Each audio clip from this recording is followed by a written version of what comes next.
You want to start with the hornpipe? Sure. Are you ready, Maeve? No.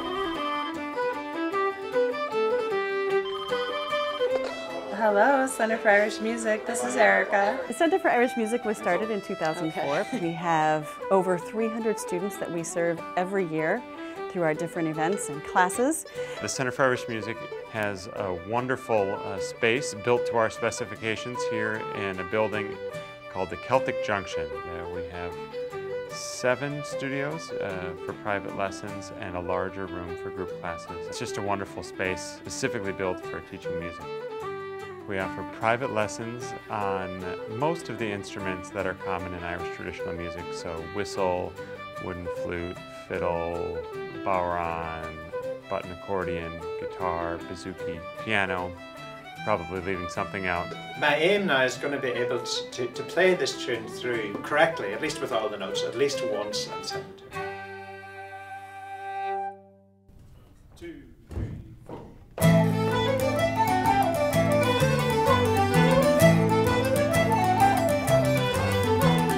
A lot of our teachers are performers, and a lot of them have spent a lifetime learning Irish traditional music. All the serious musicians are learners themselves, and they're interested in how things work, and they study other musicians, they listen to them, and they're fascinated by trying to work out what they're doing. And the teachers here, they really support the students' interests and help us develop as musicians. Arguably the most talented musicians in traditional Irish music today, working here at the Center for Irish Music. It is such a gift to the community.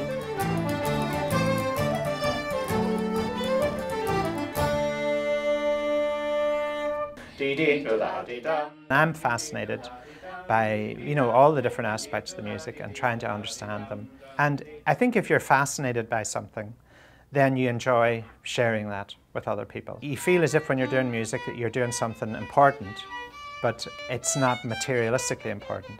So when I'm teaching, I feel as if I'm actually giving something to somebody, I'm sharing. Do you know the name of this song? I think it's called Jimmy Ward's. Jimmy Ward's? I'll double check it, yeah. So there are 2, I have the recording of 2 tunes, Jimmy Ward's Barn Dances. I've been lucky enough to meet so many wonderful musicians and to point out what is wonderful about these people. Gives me a great pleasure.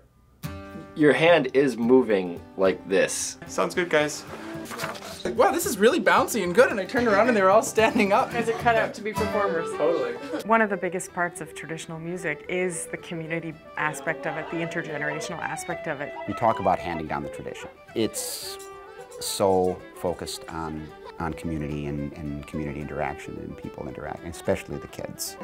One of the things I really like about Irish music here, you've got little kids, you've got kids, teenagers, young adults, middle-aged people, and people like myself who are beyond middle age, all here for the same reason, to enjoy this music. All right, here we go.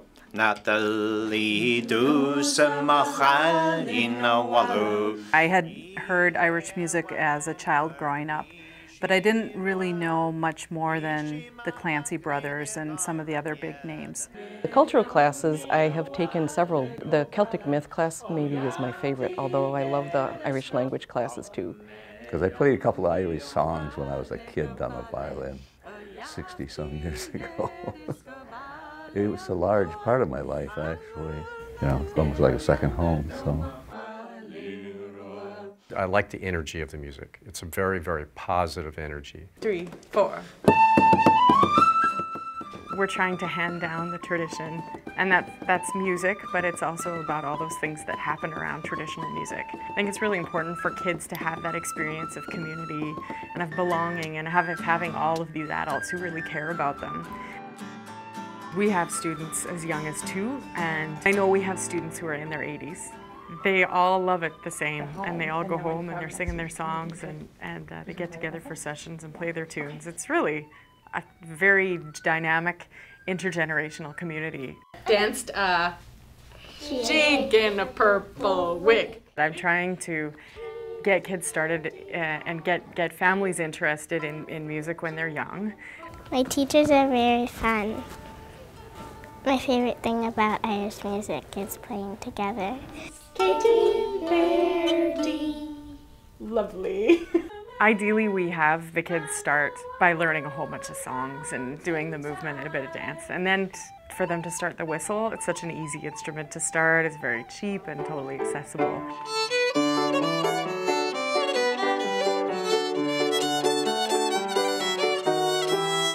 I'm also very passionate about teaching the nuts and bolts, how to play with good rhythm, how to sing in tune, how to play an instrument, and why you might want to be a good musician. And I think that being a good musician is really important.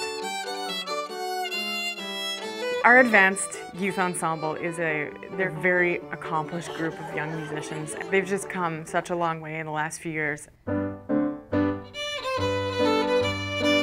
Really, they're some of the most devoted, most long-time students among our younger students. The Advanced Ensemble also does probably the most performing of any ensemble around the Twin Cities.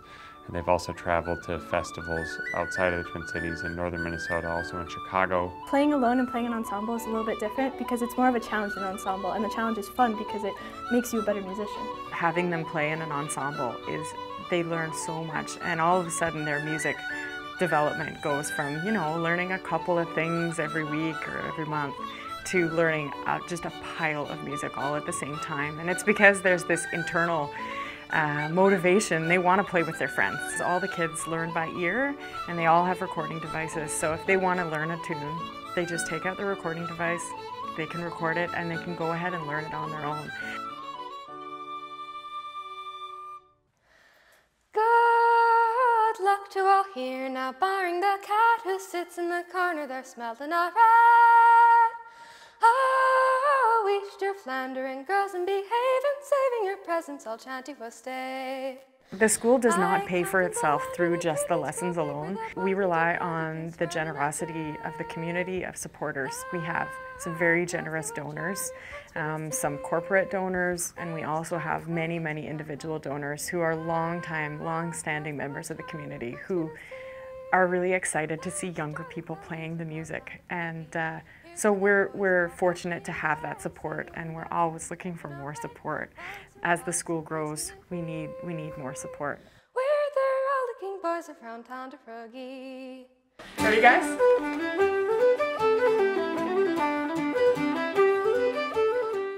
It's not just a music school, it's a full community that make it such a wonderful place to be. This fostering community that really makes the Center for Irish Music what we are. I thought that when we came here in '78 that the scene was exceptionally good, but of course it's far better now than it was then even. I think that the school is a very special place, partly because it's based right here in Minnesota.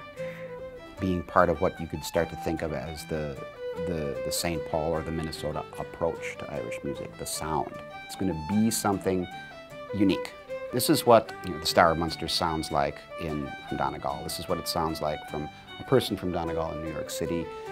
And this is what it sounds like in the Twin Cities. It's going to have a little Dowling in it. It's going to have a whole great big scoop of McHugh in it, and it's going to have some CIN in it too.